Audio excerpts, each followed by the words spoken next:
Welcome to the Let's Get Vulnerable podcast. It's your host, Dr. Morgan, and today's episode is all about green flags. Of course, I'm going to do a ghosting episode. That'll be the next one coming up on the 30th. How could I not talk about ghosting? It's Halloween, it's tradition every year around this time I talk about ghosting. But for today, I really want to talk about green flags, healthy, securely attached love. Sometimes I feel like as a culture, we like to focus on everything that's wrong in relationships. I mean, just look at all the reality TV that we have. And there's just not enough focus on, well, what do we want? What is a healthy relationship model?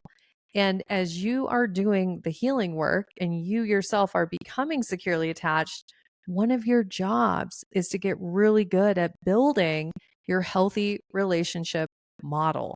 So let's talk about the green flags, shall we? Let's get into it. And of course, I want to remind you it is the cozy, secure fall offer right now with the Empowered.Secure.Loved program. This is the program that takes you from where you are right now, whatever insecure attachment style you have, and moves you to become that securely attached version of yourself so that you can effortlessly attract that emotionally available relationship you want.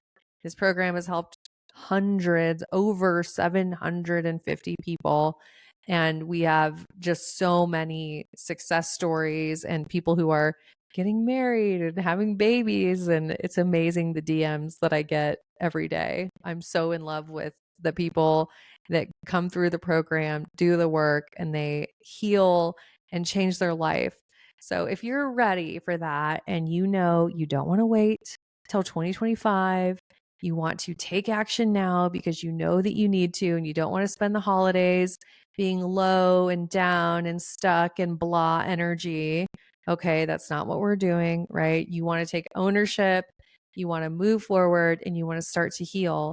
Then this program is for you. All you have to do is go apply, use the link in the show notes. It takes 5 minutes and you'll have a call with my team and they'll answer any questions you have and see if it's a good fit for you. So go take the 5 minutes and do this for yourself because the future you deserves that you would take action. Okay. And let's move on to green flags. What do we want? I was so in love with this series, Nobody Wants This. You guys know I did a podcast episode on it. I love the show so much. I cannot wait for season 2. And thinking about this episode about green flags, there was a lot of green flags that Noah showed up with in the series, right? Like he was so good at being emotionally available, expressing where he's at. There was also some kind of yellow flags. If I'm honest, I think that him and Joanne actually were physically intimate probably too soon. Okay. Because they hadn't really established secure attachment enough, in my opinion. But of course, it's TV and they needed the storyline to progress. And who knows? And I don't even know how long they were dating before they slept together. But from my perspective, I thought, okay, they moved a little bit quick. But, anyways, there was also a ton of green flags.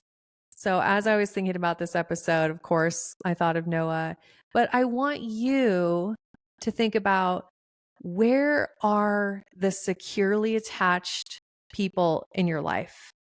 I want you to start thinking about them because so many of us were focused on the red flags, the yellow flags, the models of people who are not emotionally available, the ways that we've been let down, the disappointments we've had in relationships.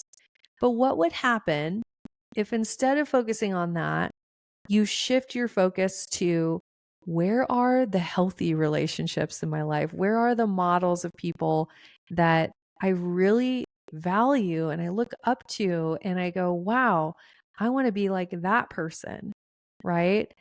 I'm really fortunate that I've had some of those models in my life. And when I was 12 years old, I started living with my Aunt Peggy. Some of you heard me talk about my Aunt Peggy. She essentially raised me, and she happens to be a very securely attached, healthy, loving, compassionate person.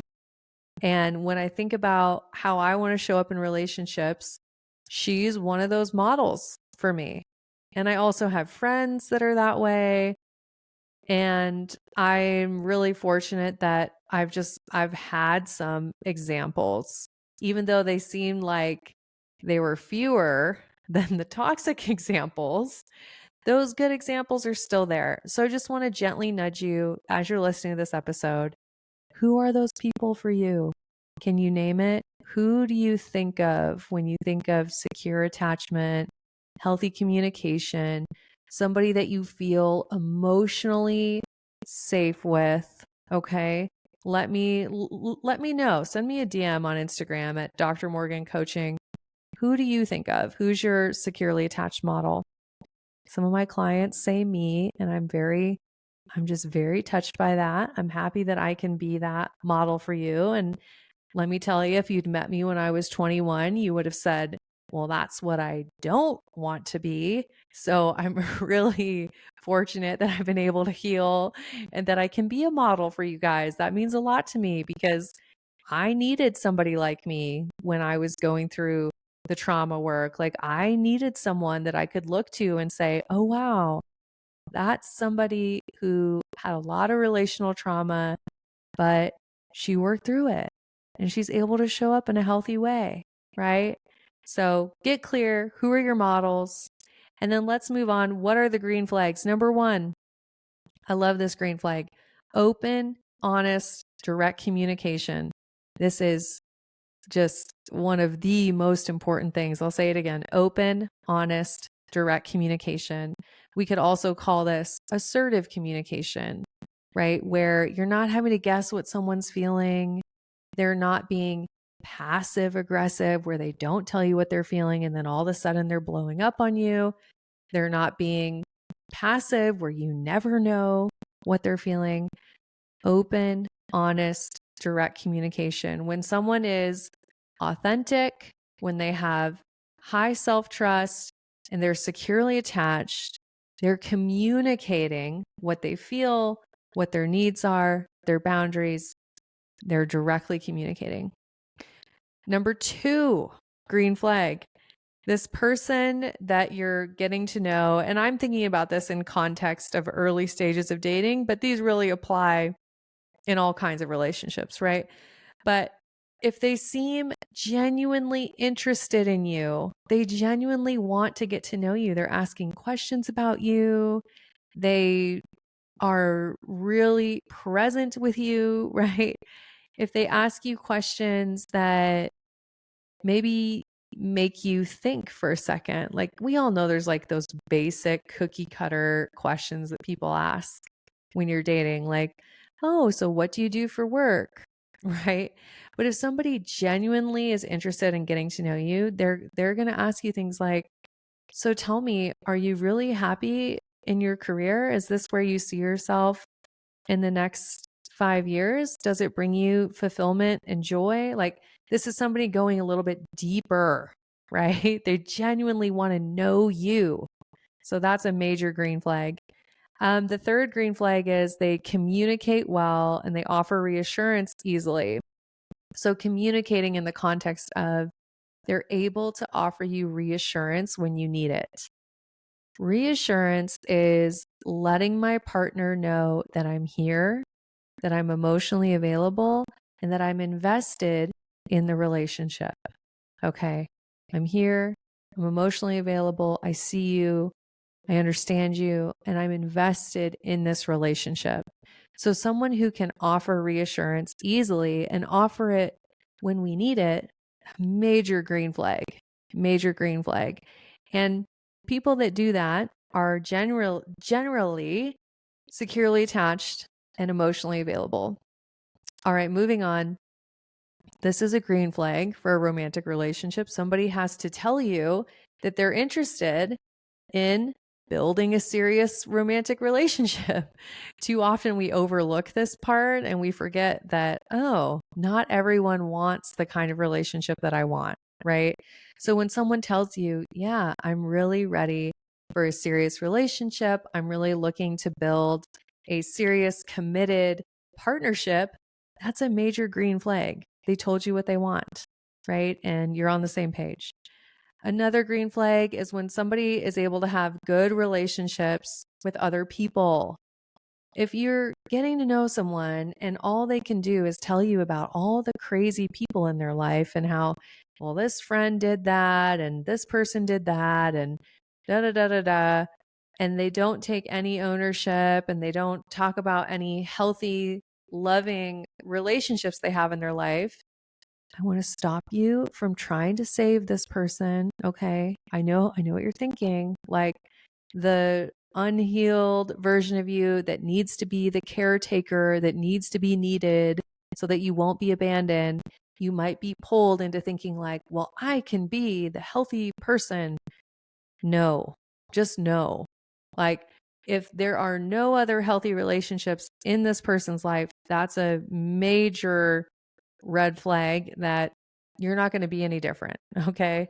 Maybe you will for a little while, but it's not going to work out. So it's a green flag when someone says they have a lot of healthy relationships. Like we want to date people that have healthy friendships. I know family's a little tricky because not all family relationships can be healthy, but maybe they at least have, a cousin or a sibling or someone in their family that they have a healthy relationship with. Good relationships at work, right? People who have healthy relationships, major green flag. We love it. We love it. And if you're threatened by it, because that could be a whole other episode, if you're threatened by the person you're dating having lots of healthy relationships, that tells me that you have a lot of insecurity and fear and maybe some anxious attachment. So we want to be with people that have lots of healthy, good relationships in their life. Okay, moving on. Green flag, when someone can validate how you feel, when you feel seen. I feel like I don't even have to tell you this. You know this. When you are with a friend who's on their phone, who's distracted, who they say like, "Oh yeah, that must have been so hard." And that's all they say. You feel like, oh my God, I never want to open up to you ever again, right? But when you are with that friend that they say, wow, you must have felt so devastated and betrayed in that moment. I can't believe how hard this has been for you. And given what I know about your XYZ past experience to then go through this, I am so sorry that you're going through this. And oh my gosh, what have you been feeling? What do you need from me? Right? Like we want people who get it, who can really have us feel like we've been seen and heard and understood. And when somebody can do that, that's a major green flag. Major green flag, because that shows they have emotional capacity, they have emotional availability to show up and invest in a relationship with us, right? Okay, moving on. Another green flag is when people are open to physical touch. And I'm going to add something here. When they're open to physical touch and they're also open to conversations about physical intimacy, gone are the days when we just don't talk about sex. In a securely attached, healthy, modern relationship, we get to talk about sex. We get to talk about intimacy. We get to share when we feel like we're ready for it or if we're not ready for it. We get to share what our preferences are, what we like and what we don't like. We get to share maybe if there's something we want to try. My friend, Dr. Tara, her podcast, I mean, if you guys want to hear like open, honest conversations about sex, go check out her show. But I'm telling you, like, it's such a green flag when you have someone who is open and willing and not embarrassed, right? And is like, well, of course we're going to talk about physical intimacy because it's something that we're doing, right? So anyways, green flag when sex is not taboo, when you can talk about it, and not only in terms of a pleasure standpoint, but in a way of, okay, when am I ready? Does it feel emotionally safe? What do I need in order to feel connected to you? As women, so many of us need to feel emotionally connected in order to desire the physical intimacy. So being able to express, like, hey, I'm just not feeling it. And it's because I feel emotionally disconnected from you. And having that conversation just be a normal part of the relationship, right? And instead of shaming or judging, having a partner that's like, well, hey, how do I help you feel emotionally safe? How do we connect? There's this mutual agreement of, well, of course we value physical intimacy. And then what does it look like for us to get on the same page where that's just naturally happening and both of us are desiring it, right? So that's, I would say, a major green flag is open conversations about sex and intimacy. And then for my final green flag, it matches the hat. The boundaries are hot hat, which so many of you want. I've been getting DMs about it. And let me tell you this, I'm thinking about it. I'm thinking about having merch. And side note, if you are like, yes, Dr. Morgan, we need merch. We need the boundaries are hot hat. Will you please send me a DM on Instagram at Dr. Morgan Coaching and just let me know that, yes, you would like a hat, because then maybe that's going to inspire me to actually launch some merch, y'all. Like, let's go. Anyways, the final green flag I have for you today is you want someone who honors your boundaries and is comfortable with spending time alone and time together. So these are kind of two separate things, but they can be related, because obviously part of boundaries is being able to say when we need space. So boundaries are hot. We actually want people who set boundaries with us. When we have a partner that is willing to set boundaries with us, it makes us feel safe, because the alternative is just someone who's getting resentful, who's pulling away, who's being passive aggressive, right? That's not what we want. We want someone who's setting boundaries with us, and vice versa. We want to be able to set boundaries with our partner and to acknowledge that that's what we're doing in order to create a happy, healthy relationship. All right, I hope you loved this list of green flags and also our talk about relationship models and getting really honest with yourself about, hey, you need to look in your life for the people who are doing it well, who have healthy relationships, who you'd want to have their kind of relationship, right? Go find those people. I hope this brought you a lot of value today. And of course, if you haven't done so already, would you go leave the podcast a 5-star written review on Apple Podcasts? I can't believe this, but we're already over 1,000 reviews. And reviews are the way that people find the show. So if you haven't left a review yet, it would mean the world to me. Go leave a review. It takes 2 minutes, and it's the best way that you can thank me for the show. All right, y'all. I'm wishing you high self-worth and great relationships. Until next time.